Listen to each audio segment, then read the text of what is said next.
Okay, here we go. Get started, and I think we'll have a few more people join. I'm Sharon Castle. I am a capacity building consultant at Nonprofit Network. And prior to joining Nonprofit Network, I was director of development for the Airline Association of Michigan. I left there and went to the Michigan Historical Center Foundation. So if you're familiar with the state, excuse me, I have a cat who's joining me today. So I may have to take her out. Anyway, so I went to the Michigan Historical Center Foundation. So if you're familiar with the beautiful State Museum in Lansing, I headed up the foundation and raised the money for the 20th century exhibits. If you haven't been there, well, it is lovely. And as I joined the Historical Center Foundation, I said, you know, I think I'm going to try this consulting stuff. Well, I turned 26 last February. So I had my own shop. We have clients in the Midwest, locally, LA's Place, City of East Lansing, the Spirit Foundation, way back the Meyer Garden. So just a variety of work, everything from strategic planning to coaching to development. And a few years ago, I became an investor, and I said, you know what? Yeah, we still want to do some things, but I don't want to come outside. I had the opportunity of working with Penny, who is the executive director of Network, and she said I was the best thing.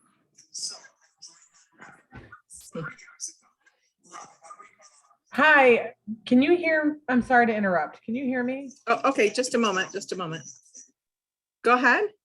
Everyone is commenting. I don't know if you can see the comments in the chat. Everyone's commenting that we can't hear the speaker. You still can't hear the speaker? No, Okay. it just sounds like kind of high pitched squeaky talk.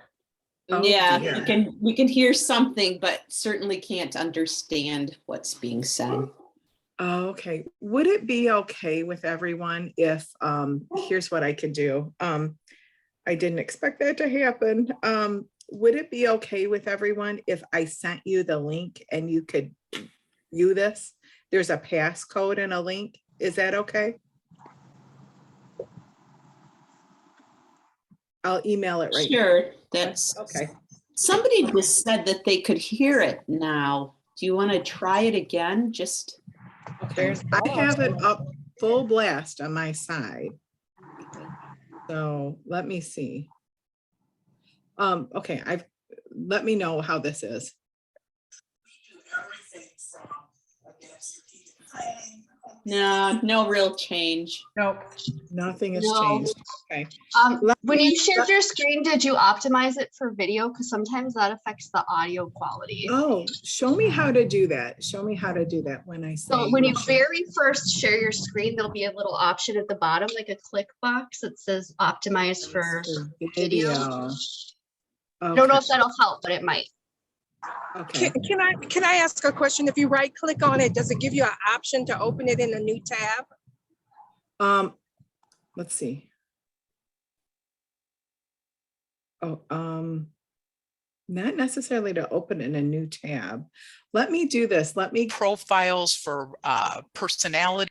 Was that any better? Oh, yes. Oh, okay. Here we go. Sorry. And in just a moment, when she starts having people introduce, I'm going to fast forward it. Okay. And work types, anything in the nonprofit sector, we cover. So if you have any needs along those lines, feel free to reach out as well. So everybody can see my screen, correct? Awesome. Thank you.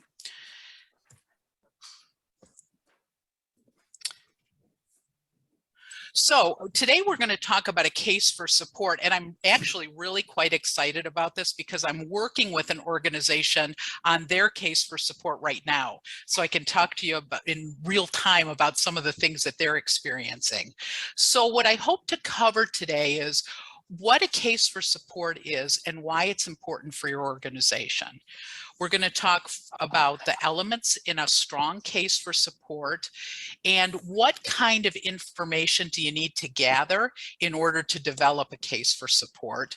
And then finally, how do you use it once you have it?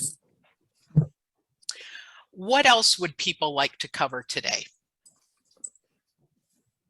That's it. My title has to do with marketing and public relations. Awesome. So Karen, you're looking for how do I utilize a case for support to help the organization in their marketing and communications efforts? Yeah, and maybe a press release or just things that I need to be mindful of. Okay, awesome. And it's interesting because the group that I'm working with, I had worked with their entire staff to kind of put the elements of the case for support together. And then I met with their, actually a new employee who is doing marketing and communications. Oh, And she okay. said, this is perfect because this is what I've been struggling to develop. So I hope you gain some of those same good things today. Like, yeah, me too. That sounds interesting. More interesting. Yeah. Yeah. Anyone else have anything they would like to cover today? All right. Well, you know what? Again, please just chime in. You don't have to mute yourselves, but just if you have a question or a comment, please bring it up as we're talking. I like all of these sessions to be about you. This is about what you can gain out of it. If you walk away today or stand up from your office and say, I gained one or two things, that will be an accomplishment. So thank you. So we have about 13 people. I would like to, we have about 13 people. I would like to do a little bit of an inclusion activity. Down to some kind of retirement, we'll see. Down to some kind of retirement, we'll see. To Michigan. I'm actually from Baltimore. About the friendly home from a fellow employer I was working with. I can go next. Hi, Gabrielle. I can go next. Hi, Gabrielle. Nonprofit, it's my baby. Our background is very colorful. Questions or thoughts so far? What's going through your mind about a case for support?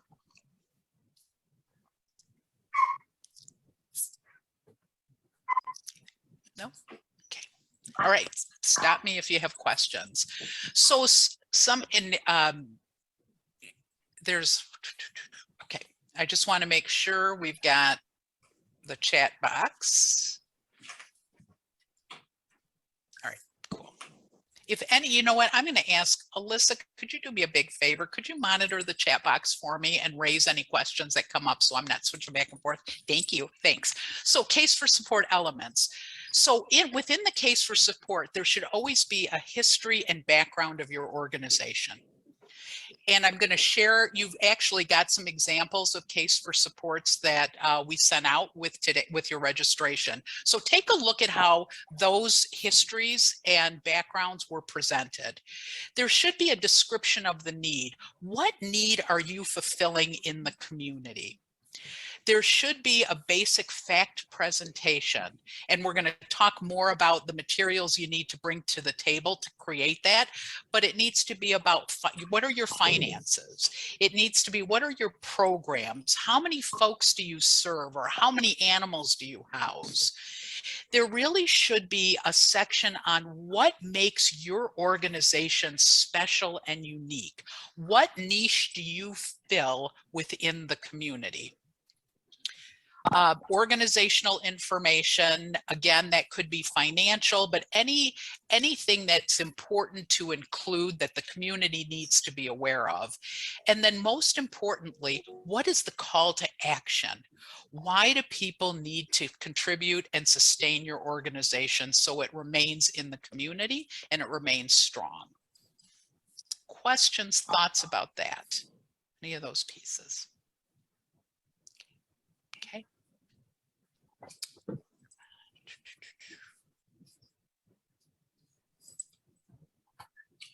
So who you are and what you do. What's the story of how you got started? Who was there? And that's a twofold thing. Think about your founders. And the other reason for being a twofold thing is if you guys are looking at a development program, a fundraising program, or a capital campaign, often going back to the folks who founded you is a really good place to start for potential donors.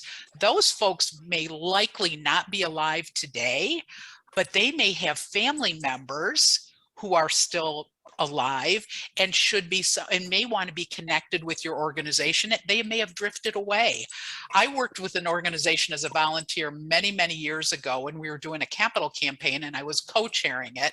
We went back to the founder and we discovered her grandchild who was still alive and who ended up making a significant contribution to the organization.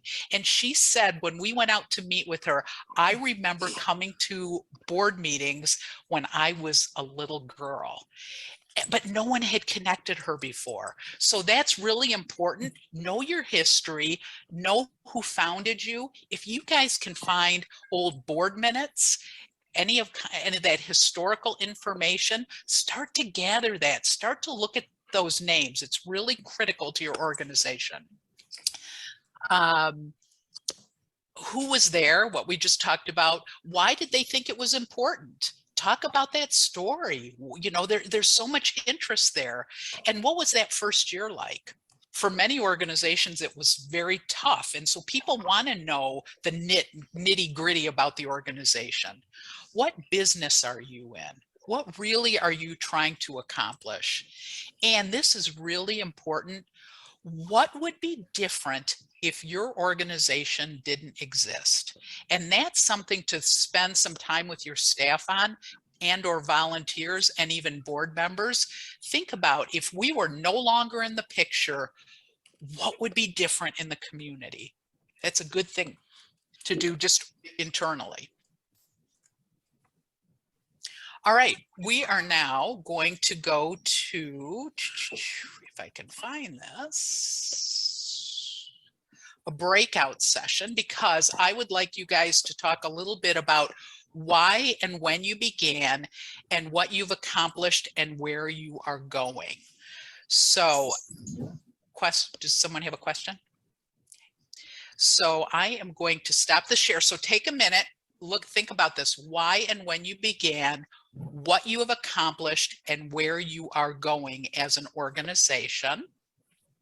I'm going to give you 5 minutes to do that, and I'm going to break you into 5 different groups.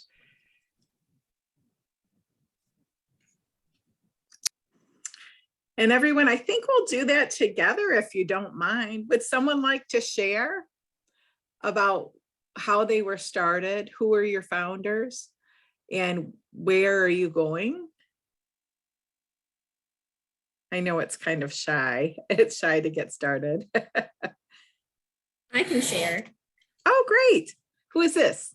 This is Stephanie, and I'm the Executive Director of CASA of Kent County, and my coworker Carrie is on this with us. But the reason why it's easy for me to share is because we're celebrating our 30th birthday this year.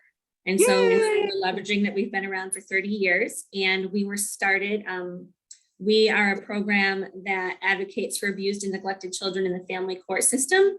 And so we were started by a judge who saw the need for advocacy and for someone to be able to report back to the judges about what's happening and where we've been. Wow, 30 years of doing this for children. Wow. Do you know what county or what judge that was? Judge Carpenter, Kent County. So he's the one who started it in Kent County, but CASA is all around the nation. Yeah, it's awesome. It's a wonderful program. Yeah, yep. I know lots of volunteers that serve, including my uncle out in California who and to adopt a little boy. So, yep. Okay. So go ahead. So, and then where are you going?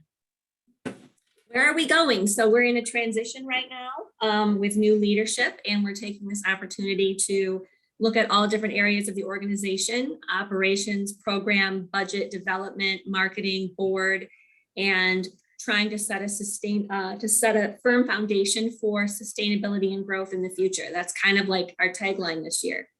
foundation for sustainability and growth. I love that. I love that. Is there a foundation that like why does the word escape me? An endowment fund that you created for CASA? We do have an endowment fund. It's newly created. Yeah. That's awesome. That's a great way to build some sustainability for sure. Yeah. Yes. Anyone else have questions about CASA and what they're doing? I love that. I mean, 30 years, that's pretty incredible, really. Is anyone very connected to their founders? Maybe it's a newer organization, maybe it's not, but how have you still honored your founders and honored the idea that really got the ball starting?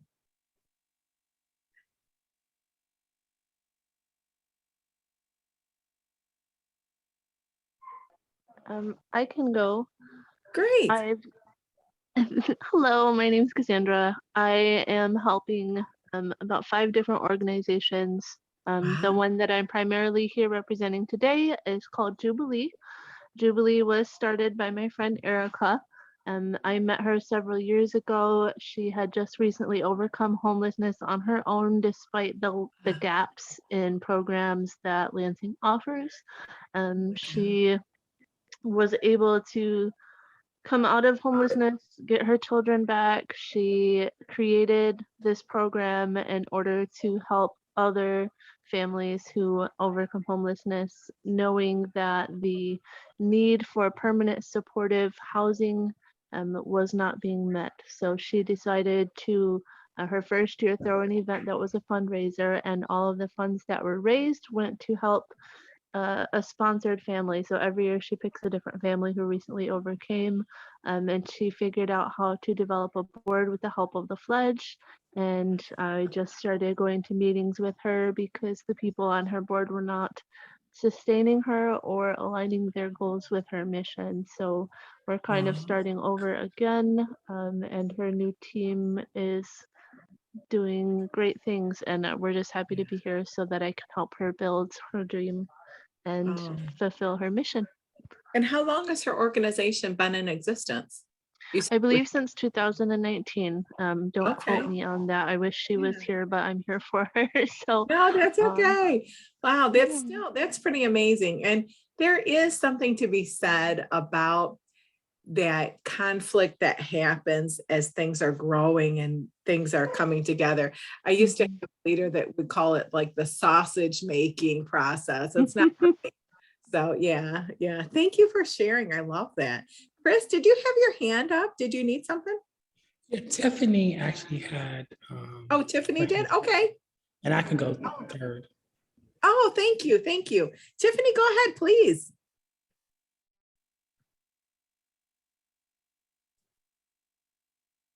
Tiffany, you're muted. There I am. Okay, it says I'm supposed to be on camera, but I don't see myself. Anyway, my name is Tiffany DuPont Anderson, and I am the founder of a new nonprofit in the Wayne County area. We haven't had a lot of traction in the community yet.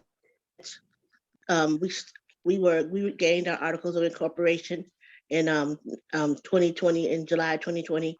Our organization is called Bellissima Sanctuary, and it's to help women with children who are fleeing domestic abuse situations at the hands of their intimate partner.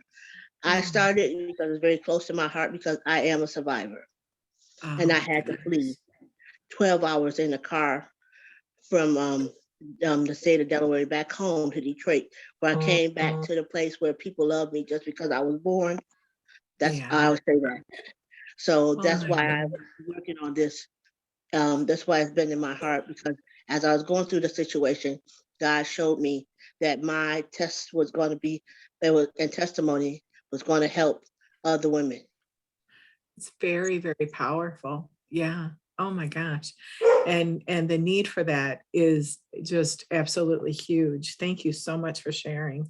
Yes, Oh my, and gosh, what we, I look forward to meeting with you too. yes. What our goals are is to provide childcare services and employment skills for the women that, they don't have they may not have the support anymore because they left the situation where the support was. Sometimes in situations you lose your family, you lose your friends when you leave the situation. So my agency is there to be a safe haven for women that need support. That is absolutely beautiful. Oh, thank you so much for your hard work. Oh my goodness.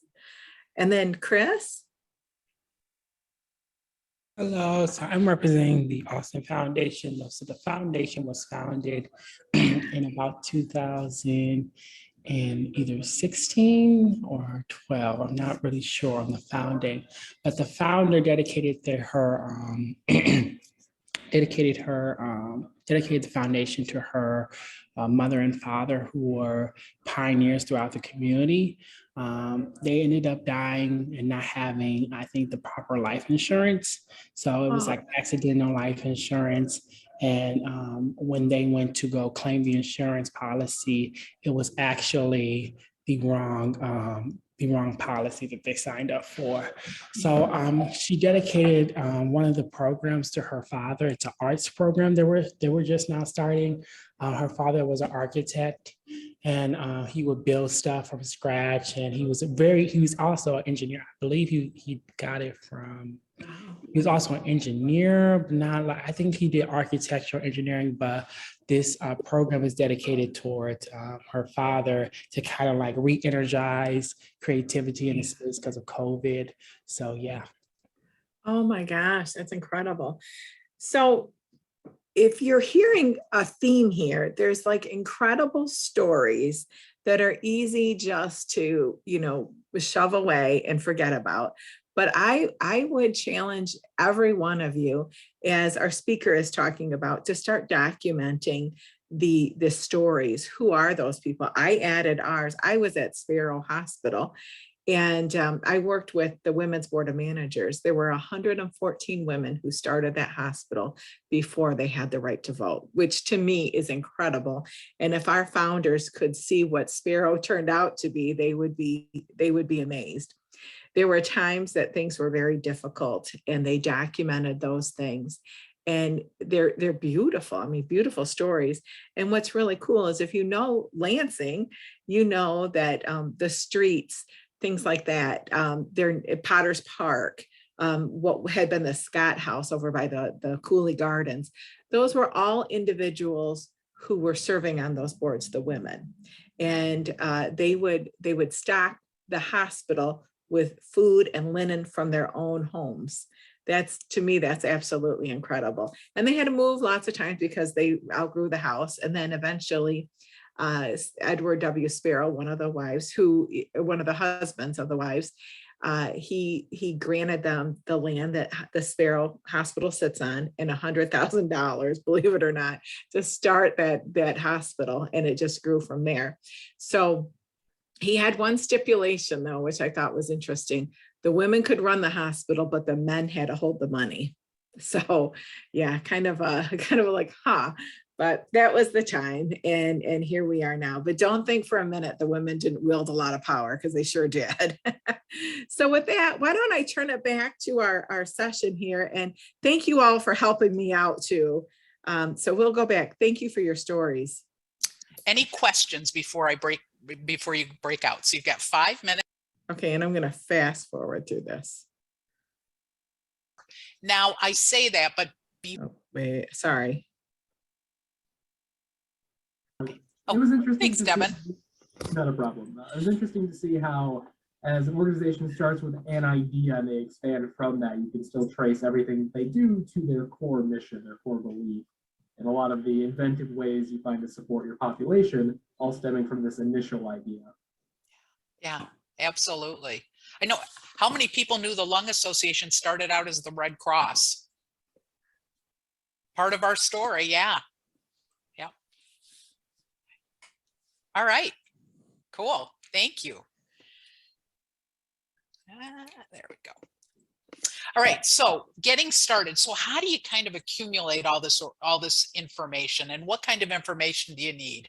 So this is what I always recommend, and this can change a little bit, but if you want to really develop your case for support, start with 2 to 4 individuals on your staff and maybe include a savvy board member.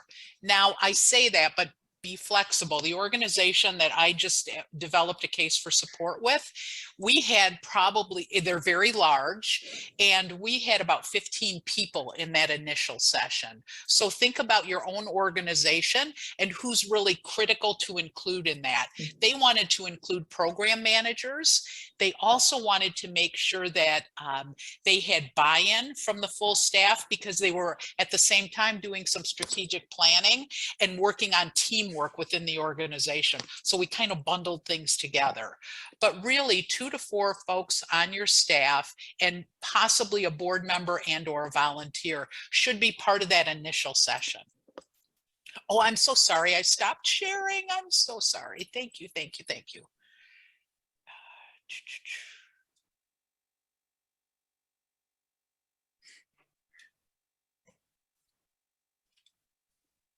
Can everybody see that now?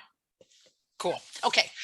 So at that same session with those folks, bring your mission statement, have it written down. And I will tell you, I have talked to organizations where the executive director tells me one mission statement. I go to their website, they've got a different mission statement. It may not be critically different, but it's different enough. So have it written down so everybody sees it and is in agreement. Your strategic plan, if you have one. If you don't have one, you need one.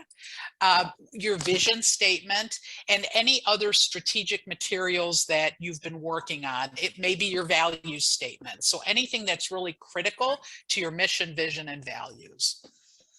Financial statements. How do you use your funds? What gaps are there in funding? Like the organization with which I'm working right now, they get a lot of governmental grants, but some of those grants don't cover some of the needs that they have within the organization. They're restricted, as many of you know. So they're really working on identifying the pieces that those grants don't cover and how they need to go to the community to fill those gaps. So that's really important. It can be time consuming, but it's really important.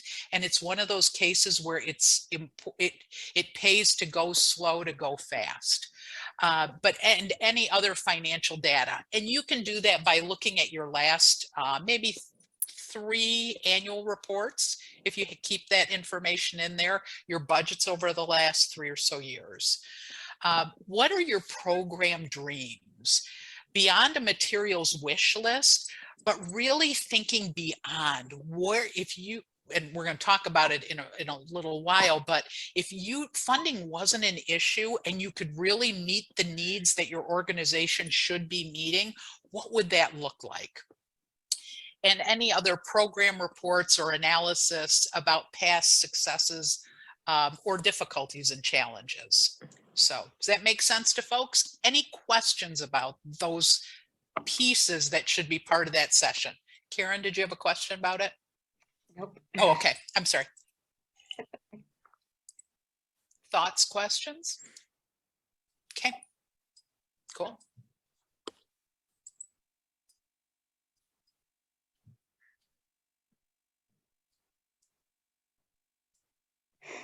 Okay, so what's our history?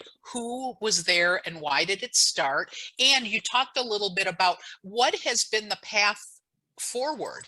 What are some of the critical timeline moments where the organization has changed, developed, reconnoitered? So all of those pieces. And in some ways, it is good to kind of put that timeline together when you look at your history. What year did you start? Where are you now? And what were those critical moments within your history that would be interesting to document? And why those critical changes happened. And that flows into what societal or human needs does the mission address. And that again is where you can weave in what are those critical moments in your history and your life. And you should be able to say very easily, our organization changes lives through this program, and this is how we change lives. What progress have we made to date? What, you know, when I worked Lung Association, it was the Tuberculosis Association. So we talked a lot about what happened as the Tuberculosis Association was necessary, when TB was, when they got rid of TB. And so how the organization evolved from there. So that was all part of the history, and that was part of the case for support. And where are we now? And where do we hope to go? And what do we need to do between now and X date that will have an impact? And that's part of that sense of urgency. So right now we're serving, you know, 4,000 people. We have data that says there are really 20,000 people in need. So between now and X date, here's what we need to do in order to gear up to meet the needs of more of those individuals, if that makes sense. And why is our organization worthy either of a sustained investment or an increased investment by your donors? Because remember too, I hope you will be talking about how you're going to be getting in front of donors and having one-on-one conversations. So this case for support can be really helpful in that, and talking about how they may want to increase their contributions as they get to know more about your organization. And I always teach a little bit of fun development, because as you move folks up the development ladder, the overall goal is at some point they may be interested in leaving you in their estate plans. So all of this feeds into moving donors up the ladder, stewarding them, and keeping them connected with your organization. Does that make sense to folks? Yes. Okay, good. Good. So finances, how does your organization spend unrestricted dollars, and which funds do they go in, and what do those funds do? That should be part of the conversation about finances. How does your organization handle restricted dollars? If you ask $50,000 for a program or other need and you get it, can you spend it accordingly? So that's really important. And here's the thing, use the KISS principle, keep it simple, stupid. You may go through all of the machinations of learning all of this and processing it out, but what you want to present to the donors and to the community is a simple dashboard. That makes sense. So just keep it simple.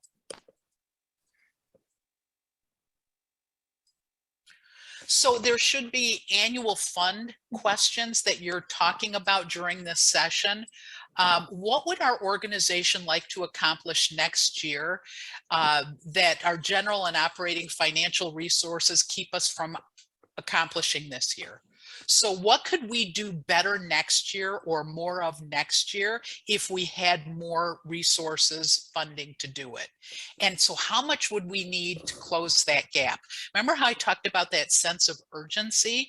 That kind of gets people aware of, okay, right now they're raising $500,000. If they raise $750,000, here are the things that they could accomplish in 2023. That helps create that sense of urgency for folks. Program specific appeals, restricted questions. If you do several appeals throughout the year, which several organizations do or many do you do any program specific? Like our kids soccer program or our animal neutering and spaying fund. So talk a little bit about those restricted programs as well. What program outcomes fell short of where they could or should be on what would additional resources mean. Remember when I talked about transparency? It's okay to tell folks we didn't reach that goal this year, but we're hoping in 2023 that we'll be able to raise the money to meet the need. I'm going to tell you a story. Very early on, I was involved with a humane society. I joined the board, and the very first board meeting I attended, they were all going on about how they didn't have enough money to, they were worried about closing the organization down, didn't have enough money to operate. They had received a bequest at that time, like $100,000. So they're talking about what, you know, taking that money and, you know, feeding the animals, that type of thing. And I remember I was young, I was shaking, and I stood up and I said, you should be ashamed of yourselves. You're talking about the need in the community for these animals, but you're also talking about shutting down. You've got $100,000. What you should be talking about is, what are we going to do to meet the need? What do we need to do internally? And so we shifted that conversation. They are now a very successful organization. They did not shut down. It was painstakingly difficult work, but that's the frame of mind that you should be in. Instead of talking about how do we cut, how do we expand with the resources we have? And how do we tell that story to our donors so they want to come on board and help us with those resources? Does that make sense? And then, of course, in this day and age, technology needs. And we're going to, here's an example. I was working with an organization, and we've got someone who represents developmentally disabled folks here. So they were talking about, with the pandemic, one of the things they realized was their clients didn't have access to things. So now part of their 2023 wish, hope, dream is to provide iPads to their clients, so that will never happen again. So there will be, and there are iPads that are very conducive to working with senior citizens, developmentally disabled individuals. That's the way we should be thinking forward. So those are the kinds of things we need to go to our donors with. You have a comment that said part of ours too. Part of ours too. Yeah. It sounds like that's part of their mission too. Yep. Yeah, I'm the one with the DD organization, and we did virtual skill building. Yes. And we were able to pivot because people were very friendly on grants last year. We were able to pivot a grant to obtain 30 tablets and Wi-Fi hotspots to enable our people to access us. And we'd like to keep that going as long as telehealth is available. So. Yeah. And folks, that's not going to change. That's only going to become more and more. You talk about telehealth. Yeah, that's the wave of the future. Talk about those technology needs. We're not going back, folks. We've got to go forward. So thank you, Cherie. Oh, that the wrong way. Here we go.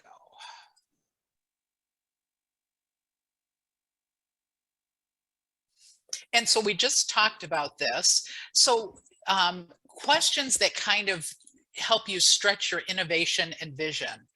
What will self-driving cars do to the auto insurance industry?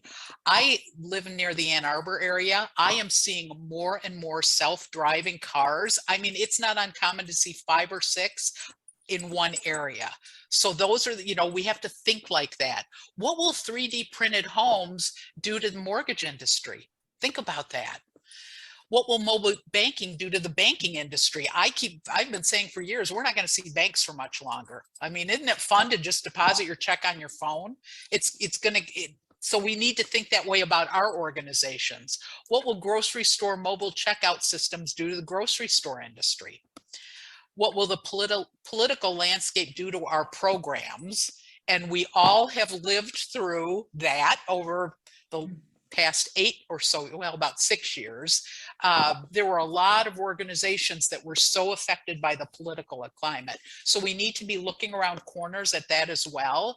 And what we just talked about, how did the pandemic force innovation within our organization?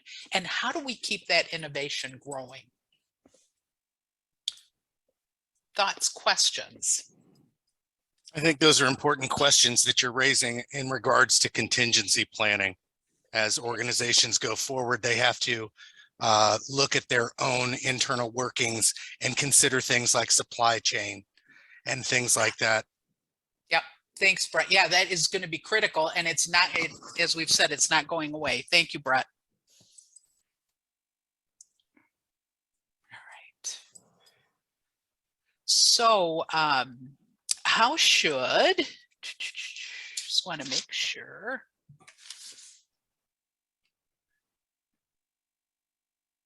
Oh, I think sorry, guys.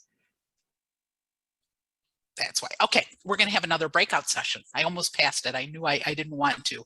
Here's a question. If you were to get $100,000 windfall, what would you do with it? And who or what would be positively impacted and why? Okay, so the next breakout session is going to be 5 minutes. You're going to talk about if you received $100,000 windfall, what would you do with it? Who or what would be positively impacted and why? And you might be saying, well, who's going to get $100,000? You have to be intentional about where you're going. So you should be planning about, we need an additional $100,000. So this kind of reverses that question. If it came out of the blue, you got it. What would you do with it? And what positive impact would it have? Thoughts or questions? Okay. Emerald, could you put folks into the breakout? All right. So what do we think about this? Would you like $100,000 windfall? I bet I would for my organization. So what would you do with it and who would be impacted and why? Does anyone want to volunteer for that? Yes, please. And who is this? Tiffany. Great. Tell me, Tiffany, what would you do? I would take $100,000 and that will give me a chance to purchase transportation vehicles and set up some daycare contracts for the families that need assistance. That would be able, and I think it would also help me with some, like if a woman were to contact me from, say, Cincinnati, and she needed to get to Detroit, I would be able to use some of that, have some of that funding earmarked to get her safely and discreetly across state lines to where she needs to be. Great. So that would be something I would definitely do. Oh, for sure. For sure. Yeah. Oh my gosh. And I bet you could make that case for that $100,000. I feel it's coming to you. And it's not. It's my wheels are turning, as my dad would say. There's see the smoke coming out of my ears. I love it. I love it. Who else? Who else?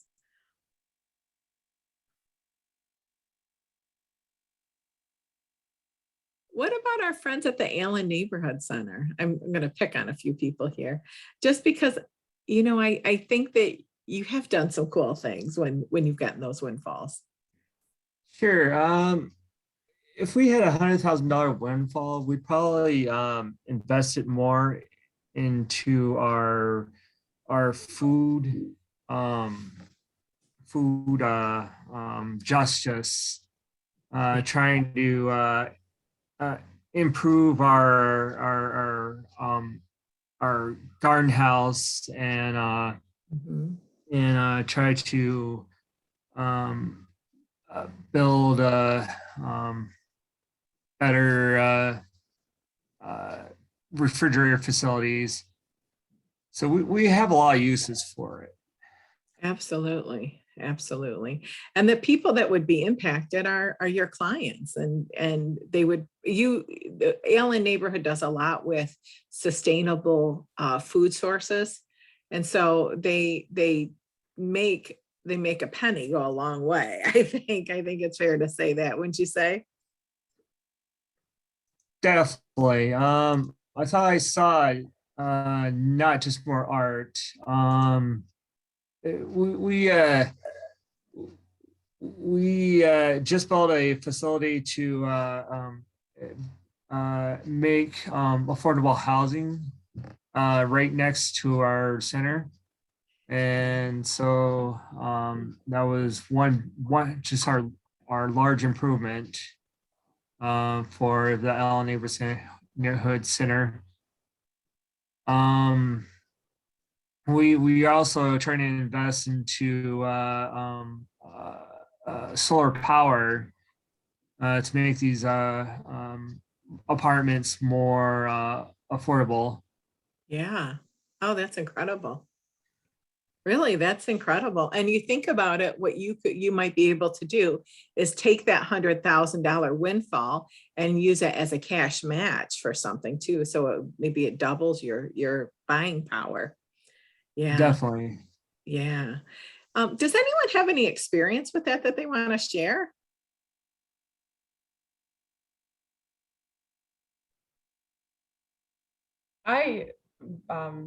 I'm the executive director of an organization that received that level of windfall before I started. Oh, great. That was for the purpose of endowment.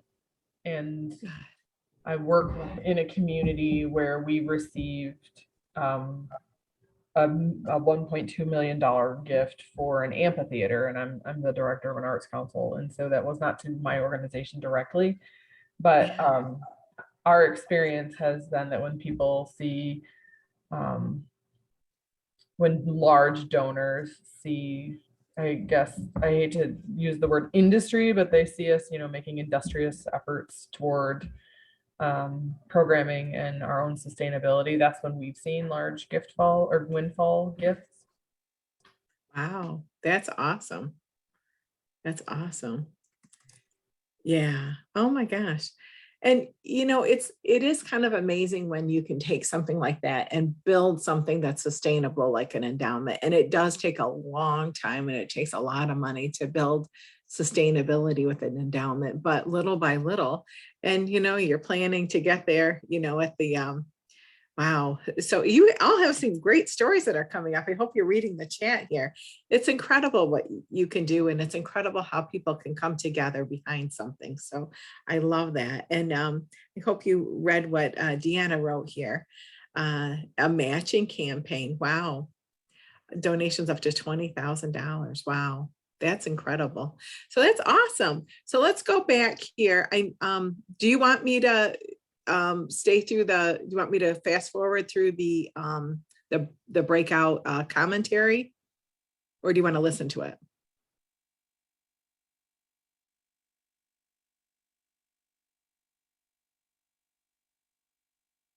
Okay, I'll just go ahead and play then. Rooms. So how was that for folks? Could you spend that windfall? Did you know how you were going to spend that? Did you already have the answer to that? Who did? Who had the answer? I already had the answer. I was ready.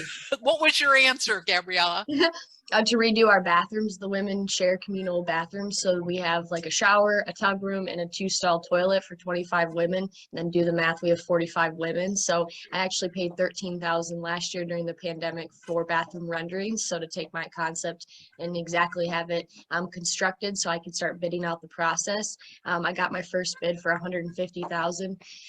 Sat back in my chair, and as we all know who's writing grants, yeah, I'm probably not going to be able to get enough money to cover one bathroom. It's kind of like we were talking to our group, you get it and you need to spend it immediately, in that fiscal year for most of the grants. So seeing as I raised $150,000 total last year for our nonprofit through grants, I already had that kind of concept. So the 100,000, and then maybe I could I said to the group, convince them to give us the extra 50 to just finish out the project. If not, I would totally find a way to eat the cost and raise the money, elsewhere. Well, and you have a wonderful case that you could potentially take to individual donors. Yes. So that's, yeah, good. Thank you. Who else knew how they were going to spend it? Barb. I'm sorry, my mouse keeps ending up somewhere else on my other screen and I can't get to the mute button. Anyhow, I said we kind of always have an answer ready, and 100,000 gollies, we could come up with so many more things. One of our big things would, and it's not a sexy thing to sell, but we would develop curriculum, real curriculum that would go with the programs, the hands-on programs that we offer that now make it something that is, more ubiquitous. It's something that could now be inserted in classrooms all over the state, right? If it was in alignment with next generation science standards or career technical education standards, now and we can make the case that it's an equity of access issue, that we need to bring these projects into school instead of just having them after school where there's so many obstacles that kids can't reach. And of course, it's always the glorious idea that could we hire somebody else? Wouldn't that be great? Maybe we split the difference and we hire somebody with half of it and we invest in curriculum with half of it. So that's an important piece that you could include in your case for support. Here's what we need to do. This is what we're currently focusing on. And this is our next step. With your help, this can become a reality. Thank you. Anyone else want to share before we move on? Rebecca, yeah. So we have, any of the groups I've been in, I explained that we went from a 2-person, both part-time staff working in a one big room office, to 2 full-time, 1 part-time. So we've expanded a lot in staff, but we still have our same office. So that's poses a lot of challenges with phone calls and Zooms and things, everything going on, and there's not really one place to go to for the privacy of a Zoom or a call or something. So there's a house right by, we have a little house that's our office. And there's a house right next door to us that we share a driveway with, that is kind of a vacation home for the woman who owns it. And we've kind of talked to her already about, when she's ready to sell, as we're expanding, we would love to have that. So we would use that to expand our office space. And talk about how you can have more impact by having additional staff or having that room so you can have additional staff. Right. Excellent. Thanks, Rebecca. Mm-hmm. All right. Well, good. So you should always be thinking that way as you're doing your budgeting every year, as you're thinking through how do we share our case with the community, with donors, always be thinking about what's the next step. Always be looking around those corners. All right. And here we go. There we are. Okay, we answered this. So how does a case for support look? It shouldn't be more than, the organization with which I'm working right now will probably be about 5 pages, but they are a very large organization. And we're setting it up so it's in a folder and there's a page for every relevant piece of, in essence, instead of being a booklet, it's just individual pages so they can pull them in and out and be efficient with it. So in general, a case for support should include 1 page for general organizational information. That would be, your mission, vision, and values, that type of thing, board members, 1/2 to a full page on each program or each area that you have to raise money for. And it should also include more photos and fewer words. So that's a very succinct, small size organization's case for support, a couple of pages. With your materials that was sent out yesterday, there are samples. So please go through those, pick and choose what you like, what might be helpful to your organization. So that's kind of it. And again, use quotes and use photos to tell your story, less kind of verbiage. How do you use the case for support? You can use it to refresh your annual appeal. You can use it for sponsorship packets. You can use it for donor meetings. So when you create this case for support, and I say this, and I think people visualize a written case, which I do. Some folks only do a video. they have a YouTube channel that they move it to, but always use the information as the pillar of everything that your organization does. So your annual appeals should all be in sync with your case for support. Your sponsorship packets, if you have if you have events that you have sponsored, include that in there with the appeal. And donor meetings, always include your case for support when you're sitting down with a donor, because it's great to have something that you can point to or you can show folks. Also, board and volunteer recruitment and orientation. You guys in this work, I cannot tell you the number of board members that I work with who cannot tell me the mission of the organization very clearly, yet nodding heads because we've all been there, done that. They're really not sure of the programs that happen. If you have a case for support, when you are interviewing people to be part of your organization, when you're orienting them to be part of your organization, if you have that case for support document or video, it will make your life easier. So if you take the time at this higher level to get it all organized and developed, it will save you time later. Like Trisha was talking about, even realizing they went through this process to develop a case for support, and the organization that they're raising funds for was saying, wait a minute, that's not what we're wanting. That identified a huge issue for the organization. So that process in itself made you aware of what could be a brutally difficult thing if you had gone out and started raising money, and then you'd come back and they'd say, that's not what we want money for. So it identified a huge issue. Use it for your website and social media. Again, I cannot tell you, I always, when I'm working with a client, I'll go and look at their website. Oh my goodness, you guys. It's often inconsistent with what they're telling me.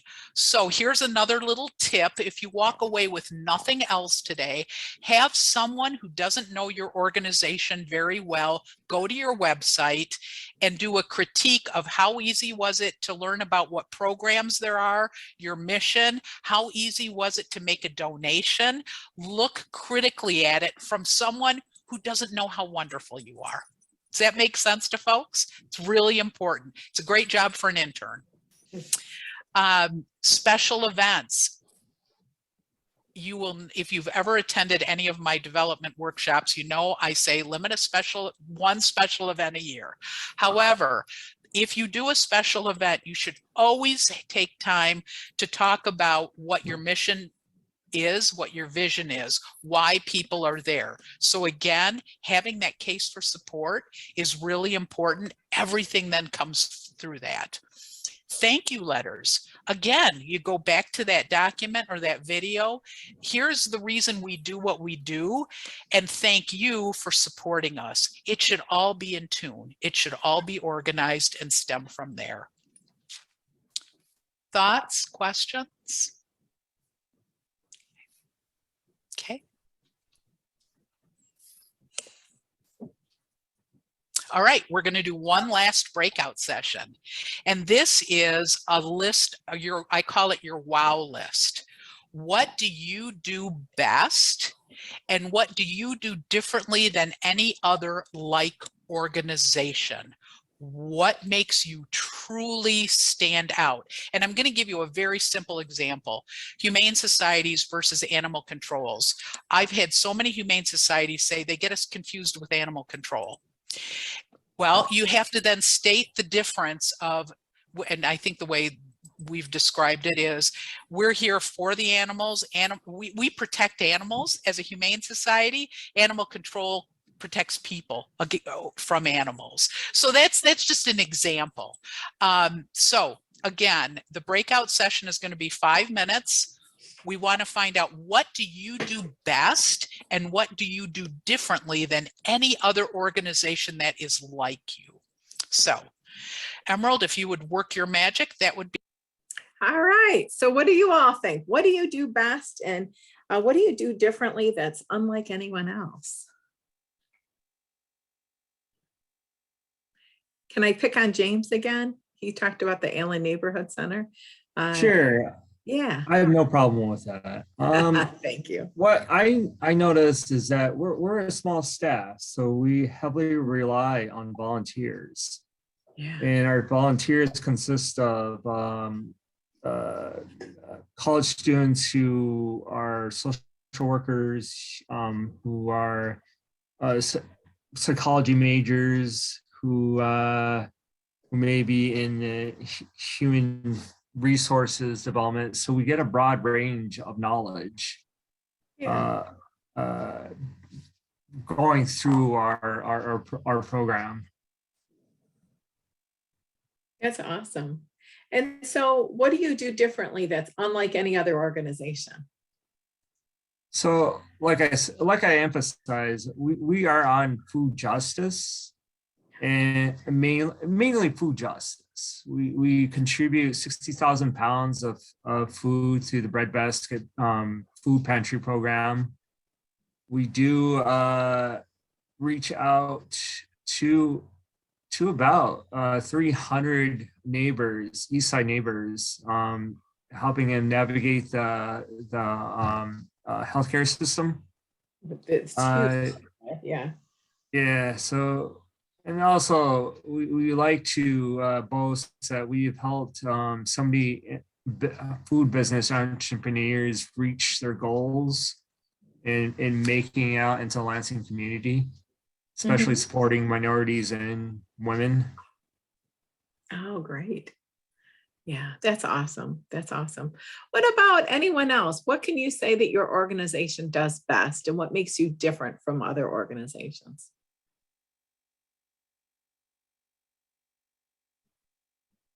And thank you, James. I always appreciate the things that Allen Neighborhood Center does. And I had no idea 60,000 pounds of food that's contributed. That's incredible. Thank you. Yeah. How about someone else?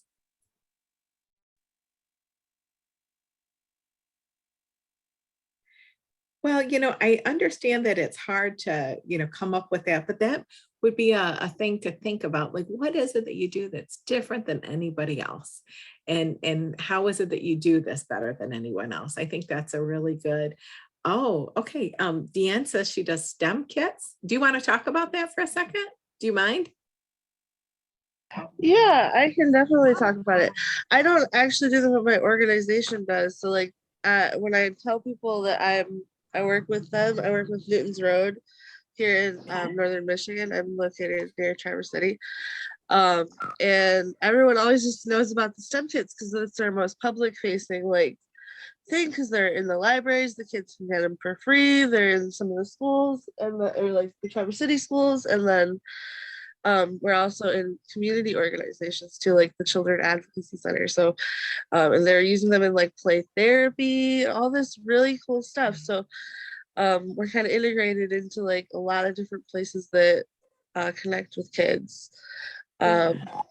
And actually fundraising paid for the lady who builds most of the STEM kits and delivers them all out. So she's like a master's of business or whatever, and she just kind of does all that outreach stuff. So, but I work the career website, so it's kind of like an older kid type thing versus the STEM kids are for all kids, like for pre-K all the way up to middle school. So. Oh, I love it. I love it. Well, that's awesome. Yeah. And Very so cool. we're going to have a lot of science kids that are coming out of your area, I think, right? Yeah, that's the goal. They're trying to make more. Yeah, that's awesome. That's awesome. So, hey, this is hopefully you're enjoying this so far. I'm going to go ahead and turn it Yeah, back it is. here. Yeah, but thank you for sharing your stories. Be lovely.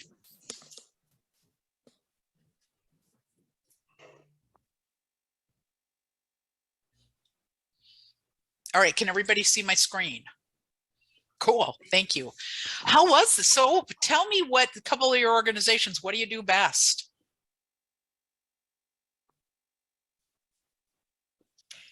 We should try to hear from Delois because she didn't get a chance to talk in our session. We ran out of time. Oh my goodness, I should have given you 10 minutes. Delois, what do you do best? Okay, so because we didn't get to you in the small group, we're gonna put you on the big group. Okay, got it. Next time, talk first. I think I would have to say the passion of our staff. They really go the last mile of the way. Our website is filled with I Make a Difference moments. It's my favorite time of the monthly staff meeting, where our staff just stop and reflect on how they make a difference. And then we select one each month and publish it on our blog. And they just always find opportunities to go outside their job responsibilities. So I would say the passion of our staff. I love that idea of I make a difference. To be able, you know, that could be something you could put in the case for support, a couple of those quotes, I make a difference. So that's a great thing. Thank you. And I Barb, love that thanks. one too. Yeah, it's a great idea. So what about anybody else? What do you do best?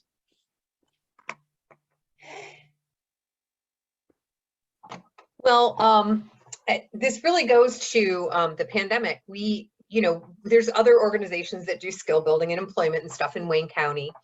And we were the only group that was able to open up right back up as soon as the governor's orders lifted on June 10th of 2020. And that really made me see what we do best, which is continue to strive to provide the best services for the individuals we serve on an ongoing basis, despite what we overcome.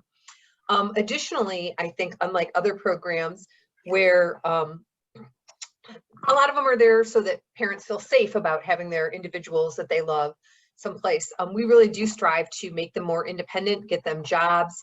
And independence can mean anything that they want to.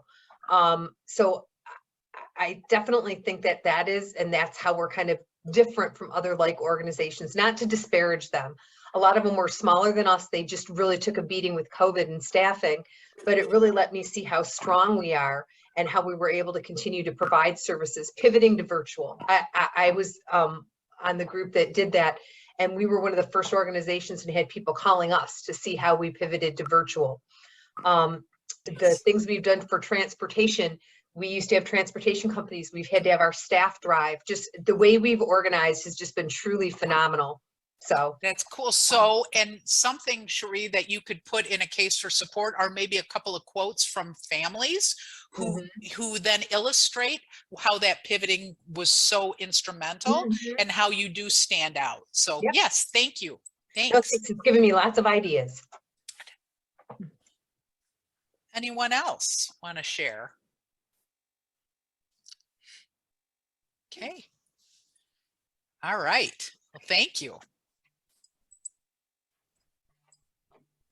So before we move on, we're going to talk about a capital campaign and case for support. I love this quote that was taken out of a book called Designs for Fundraising by Harold Seymour. Finally, it should be said that the case for fundraising or case for support, taking into account what has been said about people, causes, and giving, should aim high, provide perspective, arouse a sense of history and continuity, convey a feeling of importance, relevance, and urgency, and have whatever stuff is needed to warm the heart and stir the mind. That quote captures everything that we just talked about in the last hour plus. So when you're developing your case for support, keep that quote out there. All right. Why do you think this picture is here when we talk about capital campaigns? I love this. Someone's got to get it.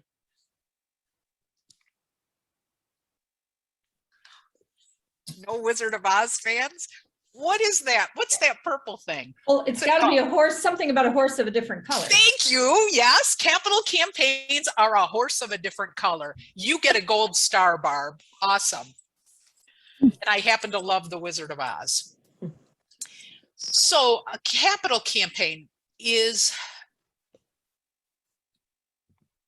That's what I thought. Okay, capital campaigns.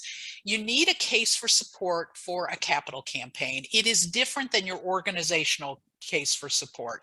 So, so it needs to be a separate document. So if you are looking at raising money for a building, Gabriella, you talked about needs of the facility. If you're looking at equipment, you know, I worked with a zoo that was getting equipment for their emergency room. Anything that's capital, Sparrow Hospital is in the middle right now of a major capital campaign. It needs its own case for support. So that case for support should again include the organization's mission, because that should be in everything, your vision and your history. But what's a little bit different is what is the problem that the capital campaign is looking to assist. So Gabriella, you said beautifully, I mean, you could take that to a donor. We've got 45 women using 2 bathrooms for showering. Wow. That's a pretty compelling case for support right there. Think about that, 45 women with 2 bathrooms. So you need, but that needs to stand out separately from your organizational case for support. What are the campaign goals? Again, you know, I'm using Gabriella because I'm looking at her face and I know that they're looking at some capital improvements. So it should have all the campaign goals, whether it's the new restrooms, whether it's a new furnace, whether it's an addition to a facility. It should include all of those pieces and what the total cost is of all of those pieces. What are the objectives to meet the goals? How do you intend to fix those issues, to meet the need? And what programs and services will be different, improved through the capital campaign? And in your information, I shared an old case for support, but it's still very relevant for the city of East Lansing. It's called Envision East Lansing, and it's about improvements for the community. What's good about it is it lays out all of those different pieces. So you can take a look at that, and I think that will be helpful.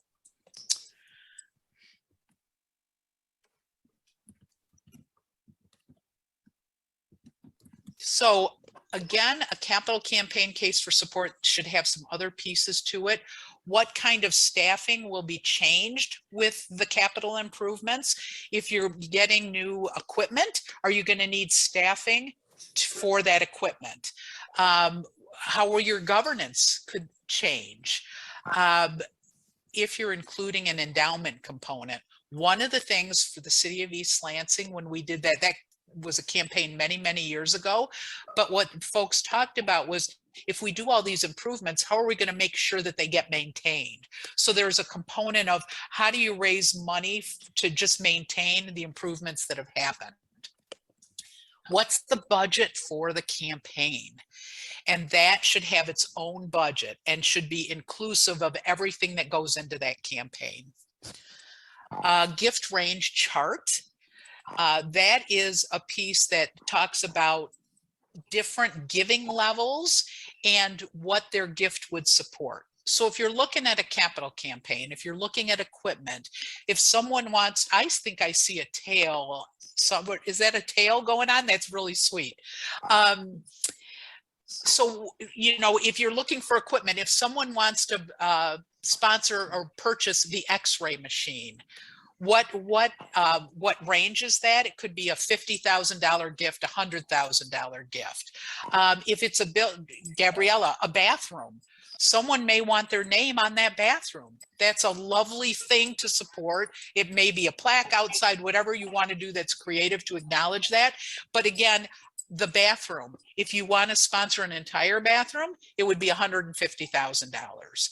If, you know, then you would make a decision, do we want to do, you know, the shower separately? Those are all decisions you make internally, but all of those gift opportunities should be in the case for support. You guys, anybody who's going out to raise money and is giving an opportunity for people to put their name on something, everyone will say, oh, that doesn't matter to me, but it does. So never forget that. It really does. Make sure you include it and make sure you get it right. That's a whole other piece. And again, the naming opportunities for those different gift levels. You're saying, Sharon, the heated floors that I wanted to put in that are way above that 150,000 budget, someone might, just love the fact that they have, heated bathroom floors, and I could ask them to, I'll put your name on the floor. You know what? That is absolutely correct. And let me tell you why. When I was at the Michigan Historical Center Foundation, and Tricia heard this story not too long ago when I presented to her board, I was bringing a donor through and asking them for a major contribution for the exhibits. And he said to me, you know what? As a kid, I was abused, and I used to go to libraries and museums to escape my abuse and to be somewhere where I felt safe. I did not know that about him, but in that conversation, and again, that's a whole other piece about having relationships with donors and getting to know your folks who support you. He then was very excited about doing a major sponsorship. Gabriella, you never know, you could have everything from someone who said, you know what, I grew up in a rural area, we didn't have a bathroom. That's really important to me. I want people to be really comfortable. You don't know that until you start having those conversations. So if you think that that's an important thing for the folks who are staying at the Jackson Friendly Home, include it. What's the worst thing that could happen? It doesn't get funded. Well, that's an easy one to take away, but it's an opportunity. So yeah, that answers that question. Yeah. Any other thoughts, questions about that? All right. All right, so we come to the end, and what I say to folks is dream big. Don't get inside, I go back to that Humane Society. We should be closing our doors. We should be cutting our budget. Reverse the thinking. What could we do if we really were meeting the needs of the community? How can we really be innovative and community changing? How can we really have an impact? So with the last 15 minutes or so, questions, thoughts, chat, things that have worked, what haven't you heard today that you want to hear about?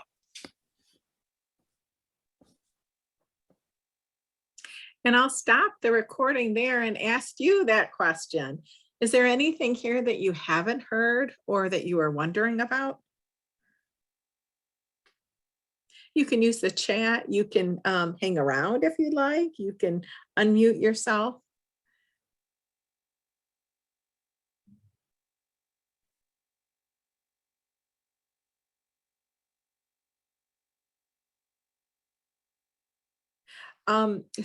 Susan, I emailed those out to you.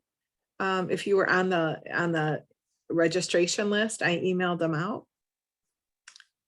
And it would have came from Sherry m2@michigan.gov. It was a little earlier today.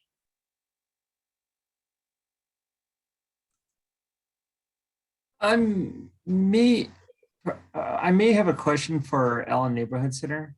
Sure. All right. So I know you said capital endowments, but we also like to encourage smaller donors to participate in our programs.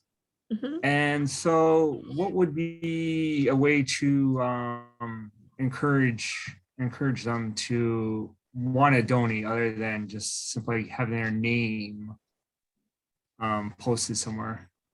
Yeah, I think that there's a couple of ways to do that. One of the ways that I've been working with I've been working with the resettlement agencies for the Afghan resettlement, and it's interesting. Some of those have some really easy, good to use online giving portals. And the other thing too, and I would look at Bethany Christian Services. I look at Samaritas with their refugee services. I look at Jewish Family Services. I think they all did a really, really good job. And there was one more, but I just remember the acronym for it. I don't remember the full name, sorry. But they were all very good. So an online presence. The other thing is there is a huge correlation between your Facebook, your social media, and people giving, especially people that are in my generation. There was a study done, and the most people in my age have given as a result of a social media post. So I would focus on your social media, focus on the impact and the ask, and that, you know, you're looking for opportunities. The Michigan Serves guide, which is that nonprofit guide that we've talked about. Many might have heard about it already. There is an ability, it connects to your volunteer page on your website, and it connects to your donor page. So have that, look at your donor site on your website. Also take a look at your in-kind, the things that you need, because while it's very possible that someone could have, you know, you may need something, and you could dream big, or you can, you know, little things, and they may come through for you. A lot of organizations, if you don't know this already, have Amazon wish lists, and that is also a really easy place to do that too. Does that give you some help on that? Yeah, that gives me a start. Appreciate Yeah. it. Yeah. And then I would, then I think it's a lot like volunteering as well. It's that network, you know, people don't know that you want to give unless they're asked. So look at your network and look at, you know, what it is that you need funds for, and then look at your network, having that case, and then going out and doing the ask. People like to be asked, you know, within their network. They like to be asked within their social circles, and the things that they're positive about and they feel strongly about. And I think that that's one really good thing that the Allen Network has, is that you have some really strong programs that have some strong outcomes. You know what your outcomes are. And so being able to talk about the outcomes and the impact, and then where you need help, why do you need help, that kind of thing. So focusing on developing your message is important. Yeah. And then planning it out, putting it out on social media, putting, you know, making it easy for people to be able to give and to have a wider audience to see those things. Absolutely. Anyone else? That was a great question. I really appreciate that. Well, I do want to be respectful of your time, and I want to thank you for being with us today. I will send out this recording, and then I will, if somebody for some reason didn't get those attachments, I don't mind attaching them again with the recording. I just wanted you to have them before our training today, as I knew that they'd touch on them and things like that. So I will send those out to you, and I hope you have a wonderful day. I can hang around here for a couple more minutes just to be around if you'd like. And if you have more questions, otherwise, I hope you have a wonderful day.